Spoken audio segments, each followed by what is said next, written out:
नाज़रीन, अवामी न्यूज़ में ख़बरनि जो सिलसिलो जारी है। हिन वक्त असीं तव्हांखे कुंभ में ख़बर ॾींदा हलूं त तिमनाणी बिरादरी जे कलंदर बख़्श तिमनाणी साजिद तिमनाणी ऐं ॿियनि प्रेस क्लब कुंभ पहुची एहतिजाज कंदे चयो त महिराणी बिरादरी जे माण्हुनि खां साल 2014 में शहर में दुकान ख़रीद कयो। 7 साल खां दुकान जी मालिकी मूं वटि आहे। महिराणी बिरादरी जे माण्हुनि जी लिखत मौजूदु आहे। हिन चयो त हिन वक़्तु महिराणी बिरादरी जा माण्हू बिला जवाज़ असां ख़िलाफ़ वावेला करे हरासा करे रहिया आहिनि। दुकान जी लिखत ऐं मुख़्तलिफ़ नेक मर्दनि जे थियल फैसलनि जी लिखत हुजण बावजूद तंग कयो पियो वञे। कलंदर बख़्श वधीक चयो आहे त महिराणी बिरादरी जे माण्हुनि मथां हरासा करण जी पटिशन पिणु थियल आहे। हिननि एसएसपी खैरपुर ऐं ॿियनि वसारनि खे घुर कई त मामले जी जांच कराए संदसि साख खे नुक़सान रसाईंदड़ महिराणी बिरादरी जे माण्हुनि ख़िलाफ़ कार्रवाई करे इंसाफ़ फराहम कयो वञे। करे रहिया आहिनि। महिराणियुनि खां मां दुकान 2014 ते ख़रीद कयो। 6 साल थी विया आहिनि।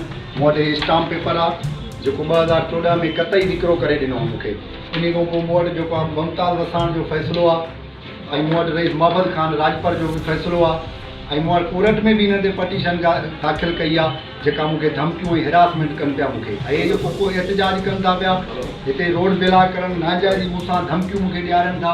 जेको आहे कालाइकनि जी चर्च ते मूंखे जेको आहे दुकान मूं वटि ई आहे। दुकान में हींअर बि मां ई वेठो आहियां। 2014 खां मां ख़रीद कयो आहे। मज़ीद खबरों और तफसीलात के लिए विजिट करें हमारी वेबसाइट www.awamiNewsHD.com।